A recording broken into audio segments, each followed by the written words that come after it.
Bismillahirrahmanirrahim. Assalamualaikum warahmatullahi wabarakatuh.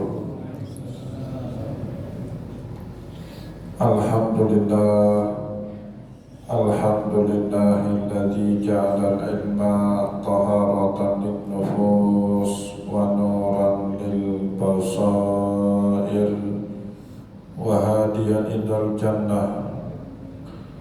Ashhadu an la ilaha illallah wahdahu la syarika lah wa ashhadu anna Muhammadan abduhu wa rasuluhu sahibul burhan.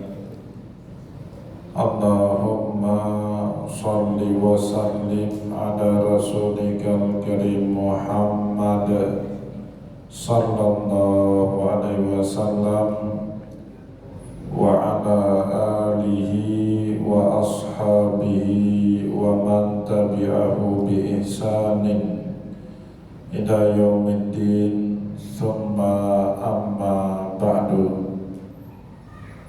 Puji dan syukur senantiasa dan tidak pernah bosan-bosannya kita panjatkan kehadiran Sang Maha Pencipta Allah Subhanahu wa Ta'ala, yang mana dengan limpahan karunia-Nya, rahmat-Nya, hidayah-Nya, serta anugerah-Nya kepada kita semua, kita kembali masih diberi kesempatan, kesehatan, dan usia panjang oleh Allah untuk sama-sama dan senantiasa mengabdikan diri kita di jalan-Nya dengan menjalankan segala perintah-Nya dan menjauhi semua larangan-Nya. Salawat diringi salam juga tidak pernah lupa pula kita haturkan kepada junjungan alam Nabi besar Muhammad sallallahu alaihi wasallam, di mana beliau telah bersabda dalam sebuah hadis, khairukum man ta'allamal Qur'ana wa 'allamah. Sebaik-baiknya kalian adalah seseorang yang mau mempelajari Al-Quran dan mengajarkannya kembali kepada orang lain. Bapak Ibu kaum muslimin dan muslimat jamaah sholat maghrib dan juga isya yang dimuliakan dan diberkati oleh Allah, mari pada kesempatan malam yang baik dan mulia ini, sambil kembali kita niat iktikaf di rumah Allah, mari sama-sama kita kembali melanjutkan pengajian tafsir kita dengan kitab Tafsir Al-Quranil Azim karya Imam Ibnu Katsir rahimahullahu ta'ala anhu. Dan insya Allah pada kesempatan malam ini kita kembali akan melanjutkan bacaan kita dengan tafsir dari surat Al-Baqarah ayat 187, di mana pada ayat tersebut Allah Subhanahu wa Ta'ala berfirman, uhilla lakum lailatas siyamir rafathu ila nisaikum hunna libasun lakum wa antum libasun lahun alimallahu annakum kuntum takhtanuna anfusakum fataba alaikum wa afa ankum fal'ana bashiruhunna wabtaghu ma kataballahu lakum. Dan pada pertemuan yang lalu kita sudah sampai pada bahagian ayat wa kulu washrabu hatta yatabayyana lakumul khaytul abyadu minal khaytil aswadi minal fajr thumma atimmus siyama ilal lail. Dan insyaallah pada kesempatan malam ini kita akan menafsirkan bahagian dari firman Allah, wa la tubashiruhunna wa antum akifuna fil masajid. Dan jangan kalian gauli istri-istri kalian selama kalian iktikaf di dalam masjid. Bapak Ibu kaum muslimin dan muslimat jamaah pengajian yang dimuliakan oleh Allah, memulai penafsiran terhadap ayat tadi, Imam Ibnu Katsir rahimahullah mengutipkan kembali kepada kita potongan ayat tadi. Wa qauluhu ta'ala, adapun firman Allah pada potongan ayat wala tubashiruhunna wa antum akifuna fil masajid.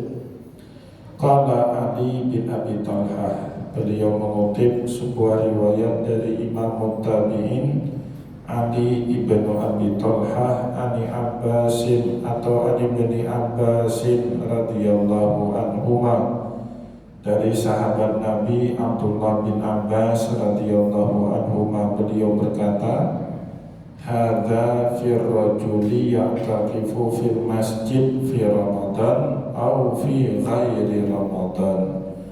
Ayat ini turun menyoroti iktikafnya seorang laki-laki di masjid, baik di bulan suci Ramadan maupun di luar bulan suci Ramadan. Bapak Ibu yang dimuliakan oleh Allah, sebagaimana kita ketahui bersama, yang namanya iktikaf itu bukan saja di bulan Ramadan, tapi juga iktikaf boleh sepanjang hari di luar bulan suci Ramadan. Bahkan kalau di dalam mazhab Syafi'i, rukun iktikaf itu cuma dua. Yang pertama niat, yang kedua berada sesaat, lahdatan fi dakhilil masjid, berada sesaat di dalam masjid. Jadi iktikaf itu tidak seperti yang disyaratkan di dalam mazhab jumhur. Di dalam mazhab jumhur tidak dikatakan seseorang iktikaf kecuali yauman walailah, satu hari satu malam, dari terbitnya matahari sampai terbitnya matahari pada keesokan hari. Itu yang disebut dengan iktikaf di dalam mazhab Hanafi, di dalam mazhab Maliki, dan juga di dalam mazhab Hambali. Tapi di dalam mazhab Syafi'i, seperti yang sekarang Bapak Ibu lakukan di masjid, itu sudah disebut dengan iktikaf. Asal tadi sebelum kita duduk, kita mantapkan niat iktikaf sambil menunggu datangnya pelaksanaan sholat isya. Itu yang pertama mengenai iktikaf. Dan iktikaf itu boleh dilakukan di bulan Ramadan, boleh juga dilakukan di luar bulan Ramadan. Namun demikian para ulama ijma' asyaddu istihbaban fi awakhiri min syahri Ramadan. Yang namanya iktikaf itu sangat-sangat disukai, sangat-sangat dianjurkan oleh Allah, oleh baginda Rasulullah di akhir atau di malam 10 terakhir dari bulan suci Ramadan, ya, sesuai dengan berbagai macam riwayat hadis yang kita temukan yang menceritakan kepada kita bahwa Rasulullah idza dakhala fi ashril awakhiri i'takafa fil masjid. Nabi Muhammad kalau sudah masuk 10 malam terakhir dari bulan Ramadan, iktikaf selalu di masjid. Wa fariqu ahlahu, sudah menjaga batasan jarak dengan keluarganya. Washtadda mi'zarahu, dan beliau mengikat atau mengencangkan tali ikat pinggangnya untuk tekun dalam melaksanakan ibadah. Bapak Ibu kaum muslimin dan muslimat jamaah pengajian yang dimuliakan oleh Allah, selain itu iktikaf ini haruslah di masjid, haruslah di rumah ibadah. Jadi tidak ada yang disebut dengan iktikaf di rumah, tidak ada.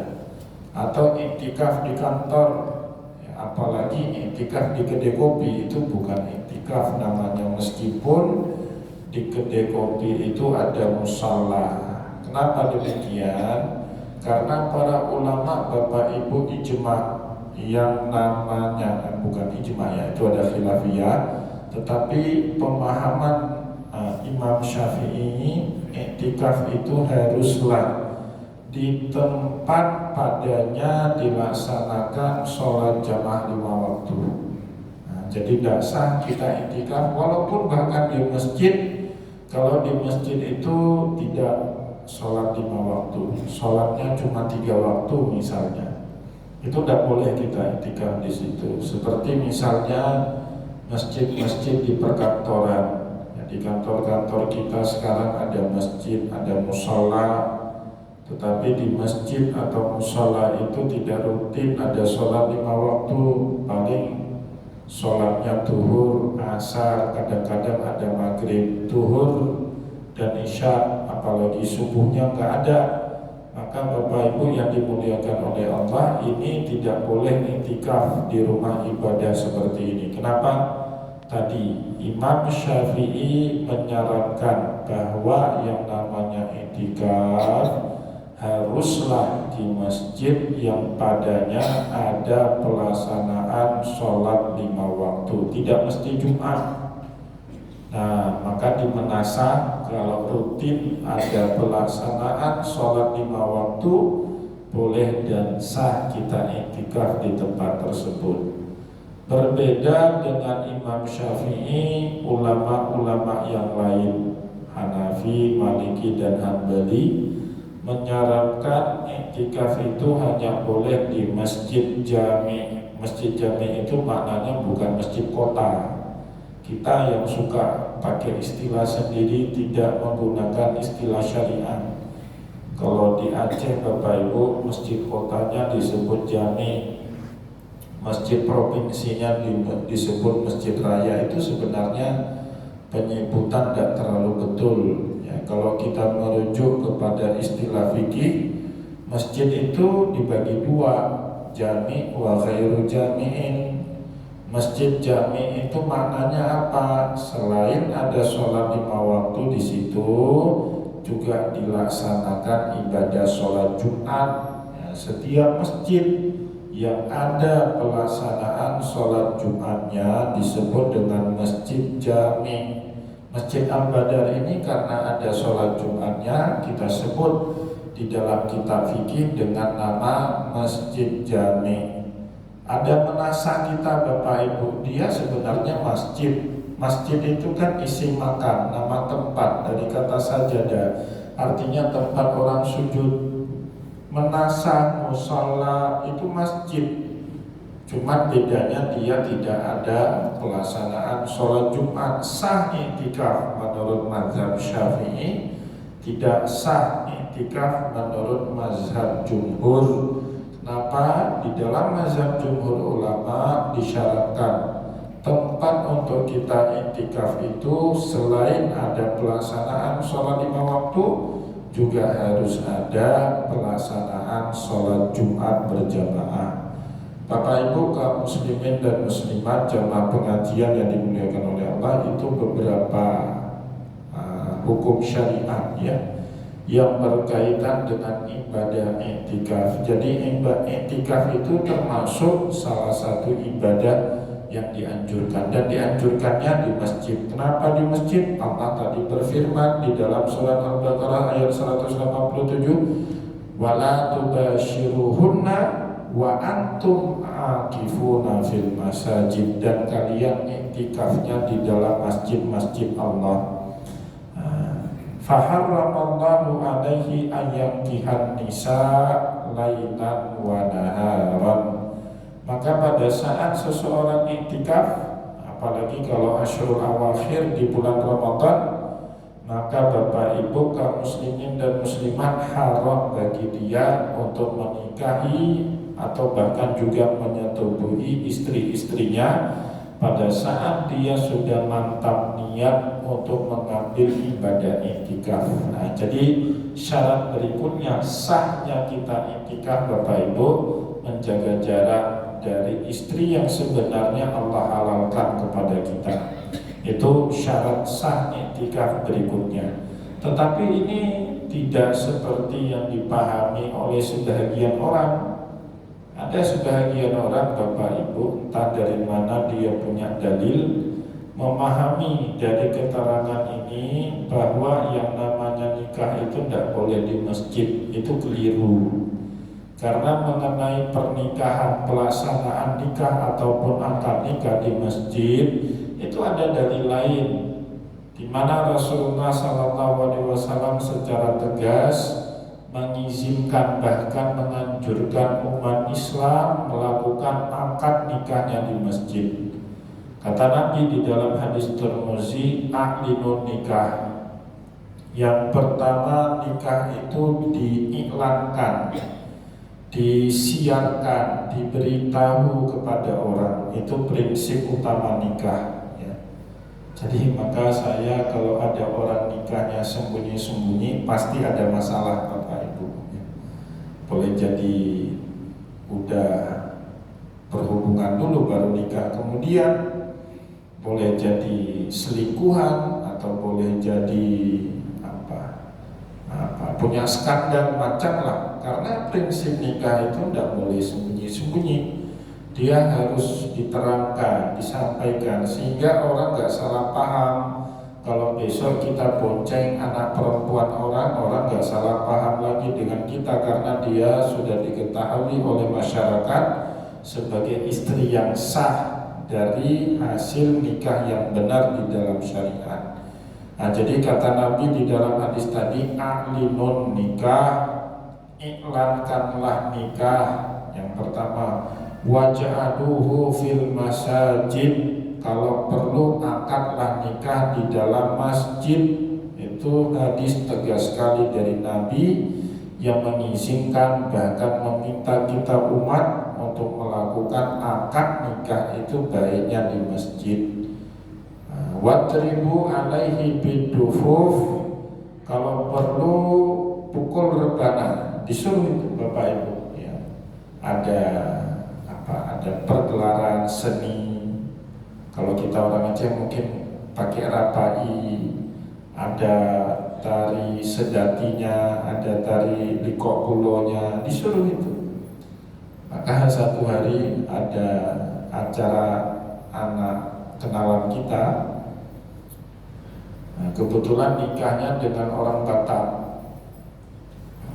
Karena orang Batak itu kan tarinya bukan sedati, bukan likok pulo, bukan juga rapai, talinya ya tali apa itu, tarian yang gini-gini itu, tortor apa ya, ada itu istilahnya, tariannya gini. Ada satu jamaah kita yang fanatik, dia marah, "Pak Ustadz, gimana dia itu? Masa acara walimah ada tari-tarian seperti ini?" Bahkan saya bilang harus buat tarian-tarian itu, Rasulullah yang perintahkan, supaya semarak, supaya meriah. Datang ke acara walimah itu memang tujuannya tempat meriah, Bapak Ibu. Disuruh walimah sama kita, sama Rasulullah kan, "Aulim walau bisa," buatlah acara walimah walau hanya sekedar menyembelih satu ekor kambing. Datang ke acara walimah itu memang harus meriah, maka Nabi suruh kita tepuk rebana, itu standar minimum itu. Ya, kalau ada tari-tarian juga boleh selama tari-tariannya sopan, tidak menampakkan orang. Ini juga yang tari tortornya ibu-ibu pakai jilbab, nggak ada nampak orang. Saya bilang itu bahkan sunnah. Di Mesir Bapak Ibu tarian, di Arab tarian. Itu kalau ada acara orang nikah, bahkan kalau di Sudan itu tembak AK-47 ke atas. Di sana AK-47 tembak itu, sebelah tangan dia pegang AK-47 itu. Saya pertama sekali lihat di acara walimah itu pada tembak AK-47 itu, kayak apa itu, tembakan militer itu apa? Salvo, tembakan kehormatan itu. Ini sipil, bukan militer yang nikah. Kenapa? Di Sudan itu Bapak Ibu bebas orang megang senjata senapan AK-47 itu dijual bebas di pasar. Punya duit $500 sudah bisa bawa pulang AK-47. Untung waktu itu saya nggak bawa pulang. Kalau bawa pulang keren juga itu, punya AK-47 di rumah itu, ya. Jadi Bapak Ibu yang dimuliakan oleh Allah, acara walimah datangnya memang seperti itu, tempat bahagia. Jangan pula Bapak Ibu datang acara walimah mukanya sedih, tahu-tahunya calon kita sudah dinikahi sama orang. Datang walimah itu perasaan yang dibawa itu bahagia, senang. Yang nggak boleh Bapak seperti itu pada saat ada acara takziah, itu nggak boleh. Jangan ketawa terbahak-bahak waktu kita datang ke acara takziah orang. Walaupun kita nggak duka, tapi nggak boleh. Ya, kalau ngomonglah pelan, sekedarnya saja. Itu dua kondisi yang berbeda.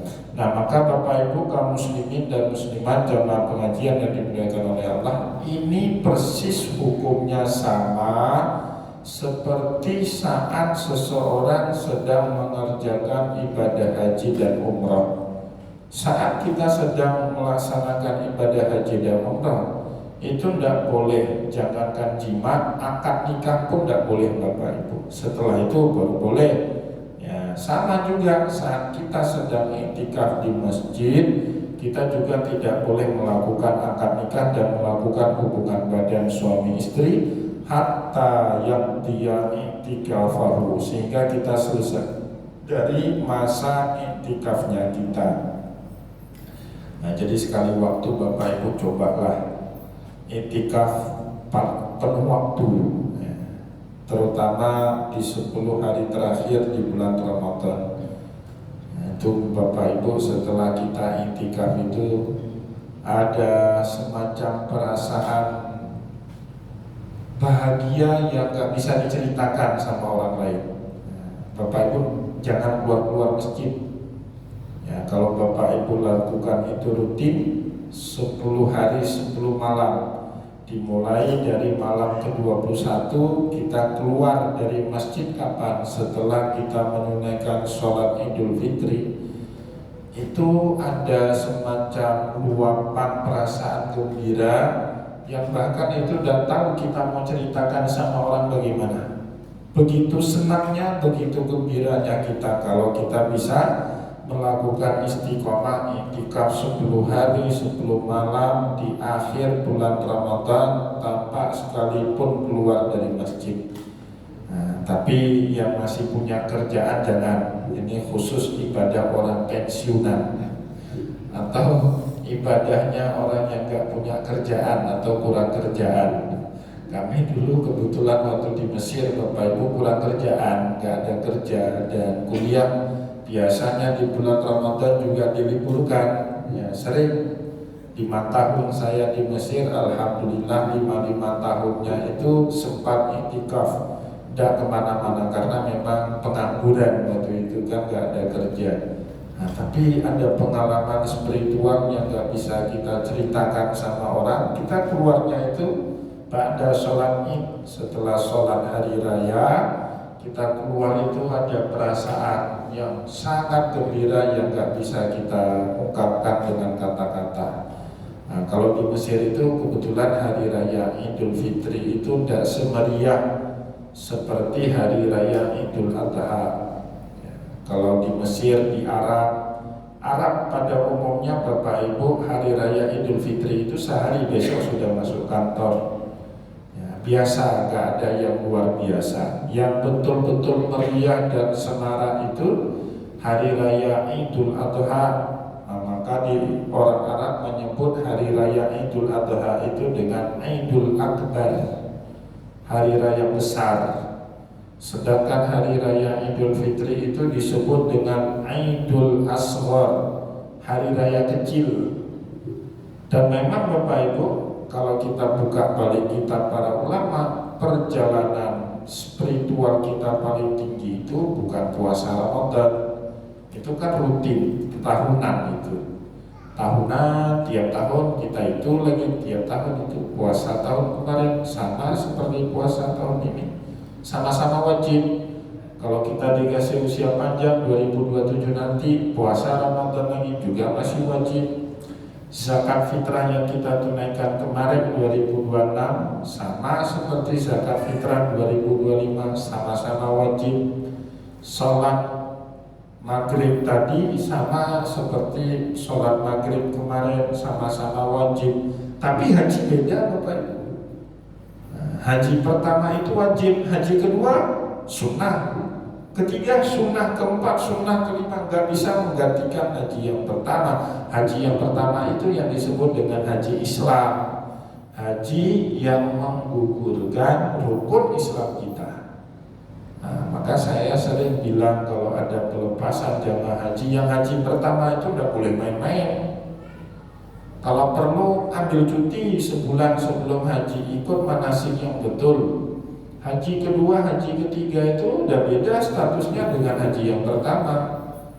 Ya, sebetapa khusyuk pun bapak haji yang kedua, ketiga dan pernah bisa mengganti haji yang pertama, karena yang pertama itulah haji yang dihitung sama Allah sebagai haji yang menggugurkan rukun Islam kita. Haji kedua, haji ketiga sama seperti umrah, sama-sama sunnah, tidak ada yang beda antara haji pertama, haji kedua, haji ketiga dengan ibadah sunnah.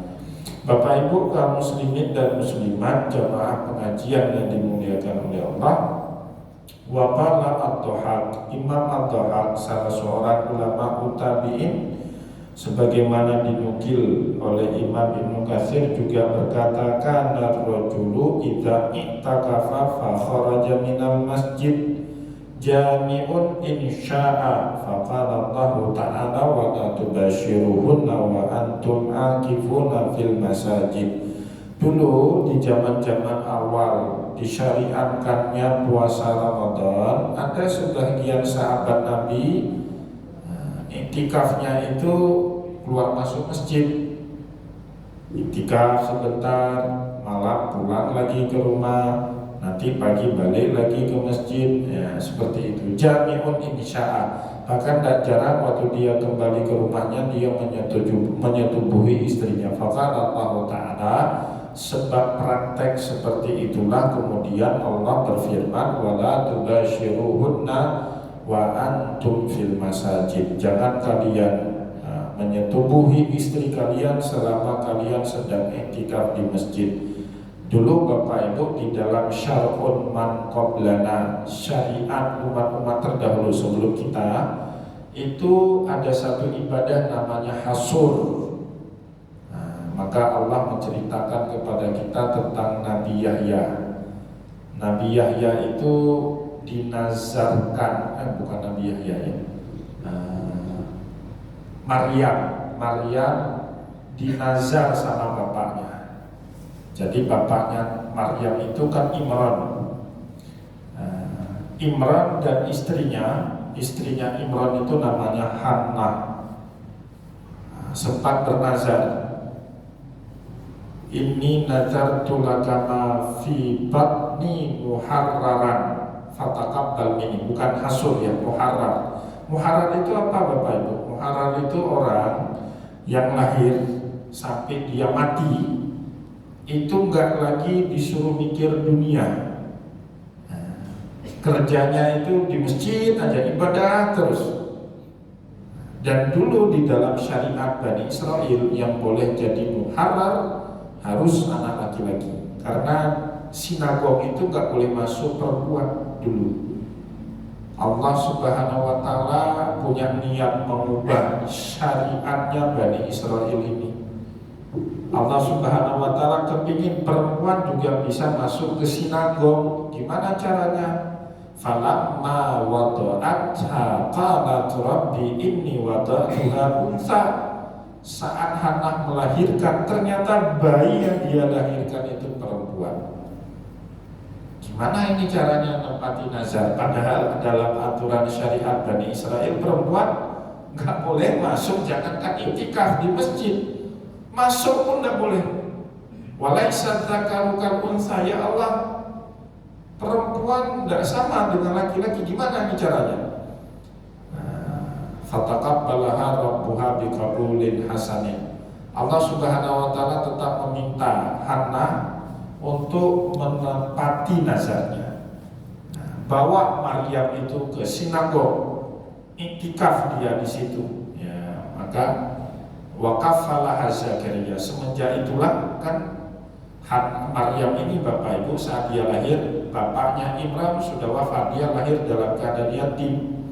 Semenjak itulah Bapak Ibu Hana dengan pamannya Nabiullah Zakaria itu disuruh sama Allah menepati nazarnya, tetap bawa si Maryam itu ke masjid, ke sinagog, iktikaf dia. Kerjanya Maryam itu iktikaf, muhararah di masjid, di sinagog, ibadah tiap hari. Gak disuruh kerja, gak disuruh cari makan. Siapa yang mengasuh Maryam, yang mengantari makan dan minum tiap hari? Nah, di dalam Al-Quran disebut waqaffalaha Zakaria. Yang mengasuh dia, yang ngantari makan pagi, makan siang, makan malam, pamannya sendiri, Nabiullah Zakaria, adiknya Imran. Kullama dakhala alaiha Zakaria al-mihrab wajada indaha rizqa. Tapi yang membuat Zakaria kaget, setiap kali dia datang ke mihrabnya Maryam, di situ sudah ada makan, sudah ada minum. Padahal Maryam tidak boleh menerima makan dari manapun kecuali dari Nabi Zakaria. Tapi setiap kali Nabiullah Zakaria masuk ke mihrabnya Maryam, sudah ada makanan melimpah di situ, makanan apapun ada. Satu hari, 2 hari, 3 hari. Hari berikutnya Nabiullah Zakaria makin curiga, sehingga tanya, dari mana kamu dapat makan ini? Ya kan? Maka Maryam menjawab, qalat huwa min indillah. Makan yang saya dapati dari hari ini, bahkan dari beberapa hari yang lalu, itu asalnya dari Allah. Innallaha yarzuqu man yasha'u bighairi hisab. Allah Subhanahu wa taala memberikan rezeki kepada siapapun yang dia sukai tanpa hisab. Nah, di situ Bapak Ibu, Nabiullah Zakaria kalau kata Allah di dalam Al-Quran terperanjat dari lamunannya. Jadi menurut Zakaria, seorang nabi itu tidak pantas, seorang soleh keluarga nabi itu tidak pantas minta dunia. Zakaria kan lama gak dikasih anak itu, gak punya keturunan, itu udah 90 tahun lebih usianya gak punya anak. Saat dia lihat keponakan dia dapat makan terus dari Allah, padahal anak kecil, Maryam usianya 8-9 tahun. Disitulah Zakaria terperanjat. Hunalika da'a Zakaria rabbah. Akhirnya dia nyadar, kalau bocil saja doanya diterima sama Allah, apalagi saya. Tapi kenapa selama ini saya nggak minta itu kan? Nah, maka Bapak Ibu yang punya hajat khusus, iktikaf di masjid. 10 hari 10 malam jangan keluar-keluar. Insya Allah kabul itu hajatnya. Hunalika da'a Zakaria rabbah. Apa doanya Zakaria? Qala rabbi habli min ladunka zurriyatan thayyibah innaka sami'ud du'a. Ya Allah, anugerahkanlah saya anak yang baik, anak yang soleh. Engkau maha pengabul doa. Singkat cerita, Allah kabul itu doa Zakaria. Usia dia 92 tahun, istrinya 86 tahun, punya putra namanya Yahya alaihi salam. Itu Bapak Ibu di dalam syariat terdahulu cerita tentang syariat iktikaf. Ada orang di dalam syariat dahulu itu gak kerja, dia ibadah aja di masjid, kerjanya di masjid aja, nempati nazar orang tuanya. Salah satunya adalah Maryam, ibunya Nabiullah Isa alaihi salam. Dalam syariat kita gak ada itu Bapak Ibu. Dalam syariat kita gak boleh itu tinggal di masjid tiap hari, gak boleh. Tapi ada waktu-waktu tertentu kita perlu berada di masjid untuk iktikaf. Saya waktu di Mesir ketemu dengan satu orang kaya raya. Saya nggak tahu dulunya beliau orang kaya. Namanya Syekh Usama. Bukan Usama bin Laden ya. Syekh Usama, nama beliau Usama. Penampilannya sederhana, tapi yang membuat saya heran itu dekat dengan asrama saya ada masjid Bapak Ibu. Di masjid itu Masjid Abbasiyah namanya. Beliau kalau sudah kami sore pada asar sampai Jumat, sampai pada Jumat itu di masjid nggak pulang-pulang. Awalnya saya pikir ini pensiunan pasti, udah pensiun nggak ada kerja, iktikaf dia tiap malam Jumat sampai selesai sholat Jumat pensiunan. Tapi akhirnya saya curiga ini gak mungkin pensiunan. Kenapa? Setiap ada orang minta ngemis, minta uang dia kasih. di kantongnya itu ada ikatan uang pakai karet. Nah, dia kasih. Siapapun yang minta dia kasih. Ya, 10 pon dia kasih. Siapapun yang minta, uangnya segini. Akhirnya saya coba tanya sama pengurus masjid di situ, siapa sebenarnya Syekh Usamah itu. Ternyata Bapak Ibu orang kaya yang megang impor mobil-mobil Eropa ke Mesir itu beliau. Tapi udah nggak megang lagi manajemen, udah anak-anaknya. Nah, jadi beliau itu kalau hari Jumat kebiasaannya iktikaf, nggak pulang lagi ke rumah. Kapan pulangnya? Nah, baru saya tahu beliau benar-benar kaya itu satu kali pada Jumat saya cepat keluar. Ternyata beliau dijemput sama mobil baby Benz kayak presiden Amerika itu, yang 1, 2, 3, 4 barisnya 4, tapi mobilnya sedan bentuk panjang itu. Waduh, orang kaya raya. Nyesal saya nggak dekat sama beliau, maunya bisa kaya. Dulu pikirnya orang miskin kan. Nyesal saya nggak dekat sama beliau, kaya raya.